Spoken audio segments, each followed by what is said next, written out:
My family has about 85 years of service since World War I. My father was the first Marine in our family who served as an infantryman in Vietnam. And so at the young age of 17 years old, I enlisted in the Marine Corps. Having grown up in southern Louisiana, been around firearms my whole life, I really thought like the shooting part was to be something I just knew. But at a Marine Corps boot camp, you really learn the fundamentals of shooting correctly. Through the military, I just got a tremendous amount of experience. Just through my life, I've continued to learn and be a student of firearms. My job at the command I was at was called the AFO, Advanced Force Operator. Going ahead of the unit in an undercover capacity by myself with a local national in building the operational infrastructure to get assaulters on target in very non-permissive areas like Eastern Afghanistan, Pakistan, like places that U.S. conventional military was not. A lot of great memories, a lot of success, over 100 missions where we put assaulters on high-value targets, but also a lot of hardship. In those 8 deployments, I lost 15 friends. Of the 15 friends that died, a lot of them were local nationals that I lived in their homes. I ate dinner with their families. I played soccer with their kids. I loved these guys and they loved me. And it was a very difficult time, and we chose to continue to operate knowing we had this compromise in our operation. And that led to me being in a foreign neighboring country, and I was abducted by a foreign intelligence agency, which was a pretty significant event in my life.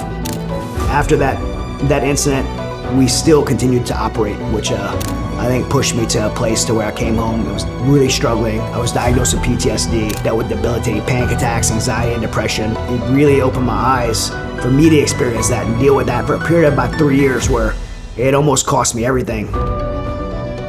That on the other side of it, I recognized that how many other military warriors who served were dealing with the same thing.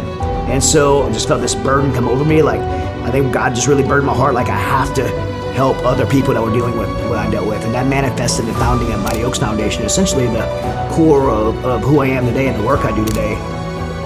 But since that time, in 2011, I've been able to be part of the efforts of Mighty Oaks and serve over 500,000 of our warriors. And we do about $8 million a year in programming for free to our military warriors and first responders and their families.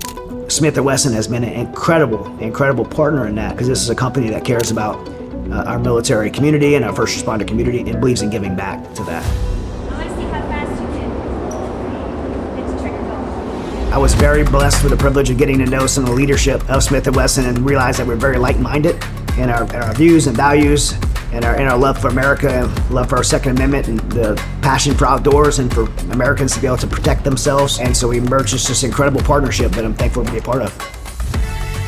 I mean, the reason Smith & Wesson is such a good fit for me is just because of their values as a company. They listen to the end user. I mean, I've been an end user of firearms like for my whole professional life, and I've always heard complaints, but that end user complaint never makes it to where it could actually be implemented and changed. Smith & Wesson listens, and I've seen several examples of where the end user had a tweak or complaint or suggestion, and the next generation of firearm hits the marketplace with that adaptation and change and meeting the needs of their customers.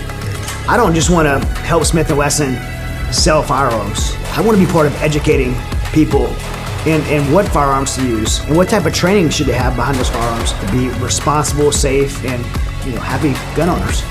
My life has always been a life of service. Like from 17 years old, like everything I've done has always been to serve. However, in that was a lot of self-ambition, a lot of things that I wanted to do for me, a lot of goals that I had. And so this second half of my life is kind of that success to significance. I want to take all the things that I have achieved and accomplished in my own life and use those things to give back.